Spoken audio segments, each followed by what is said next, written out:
A day in my life here in Quezon Province. Hello mga katayni, welcome to my mini vlog. For today's video, samahan nyo akong mag-prepare for our New Year's Eve.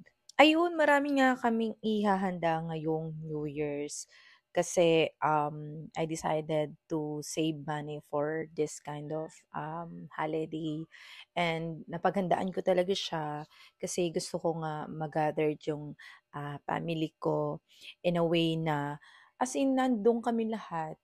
Although wala na yung mama ko, although wala na yung isa kong kapatid, but still gusto kong ma-feel na kumpleto kami for today's video. Kasi nga, yun naman talaga yung tinuro sa akin ng mama ko na you need to be mabait, you need to gather family, especially kapag holiday, kailangan kumpleto kayo, ganon. Kasi nga ako, as you know, na nagtatrabaho talaga ako sa ibang lugar. Ako lang talaga sa magkakapatid yung malayo sa amin. Since ako lang talaga yung malakas ang loob, kung hindi nyo alam, malakas talaga ang loob ko dati kasi nga nasa ibang bansa ako. Pero now, I'm living here in Manila para magtrabaho. Hindi lang yun, para mas makita ko yung ibang opportunity dito sa Manila. Hindi na ako umalis kasi nga gusto ko nandito lang ako sa Pilipinas para naman makauwi din ako sa amin. Kasi mahirap kapag nasa ibang bansa ka. Hindi ka talaga makakauwi. Kontrata kasi yun. Ayun nga, habang nagpe-prepare yung iba sa labas, kami naman nagpe-prepare dito ng design para sa background namin. So, yung sister ko yung gumagawa. And ako naman yung nag-cut nung letter. Not letter, I mean the number. So, ako yung nag-cut dyan. So, parang anuhan lang yan, tansyahan lang. Kasi isa sa mga tipid DIY talaga 'to kasi mas nakakatipid kami kapag kami yung gumagawa and since hindi na nga kami nakabili ng 2025 na number, wala nang available, hindi na rin naman kami makapag-ano sa online kasi hagol na nga sa oras. So, gumawa na lang ako since marunong din naman akong gumawa ng gano'n, 'di ba? Oh, artistic yarn. Ayan, habang siya ay gumagawa ng design, so ayan yung aming lulutuin for today's video.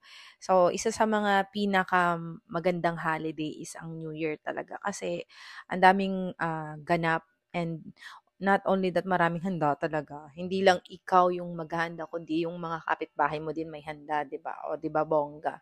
So, yun nga, ang ate ko nga yung gumagawa o nagluluto dito. Siya yung punong abala dito sa pagluluto talaga. Kasi nga kami, ayun, nasa loob na gumagawa ng kung ano-ano.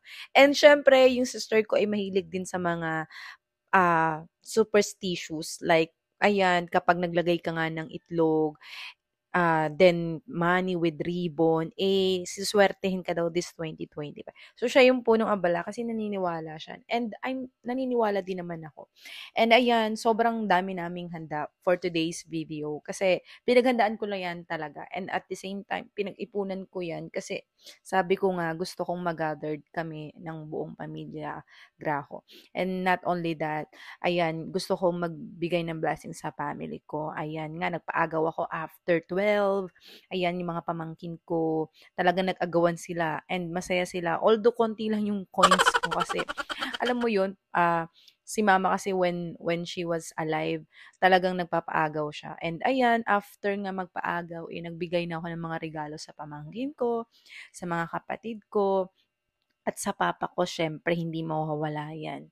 And syempre, hindi lang yun, nag-conduct nga kami last 29 ng Thanksgiving charity sa mga senior citizen. Kaya, sobrang blessed ako this 2024 and I'm so happy na nagbigay ako ng blessings sa iba at syempre sa family ko. Hindi mawawala yan. Laging yung family ko yung uunahin ko, syempre. So, ayan, sobrang saya ng mga bata and yung family ko. Kasi, ayan, ang dami nilang gift from me. Ako, okay lang sa akin kahit wala akong gift kasi hindi naman ako mahilig magkaroon ng expectation from them na bibigyan nila ako or what. But, I think my sister gave me a bag and so thankful naman ako sa kanya kasi binigyan niya ako. Ayun, nagpalaro nga kami dito as in kasi konti lang yung palaro namin kasi medyo ano, hindi ko na alam kung anong ipapalaro, hindi na kami nakapag-isip. Pero yun, after no'n pumunta ako sa kabila para mag-disco-disco para maki-jamming lang din sa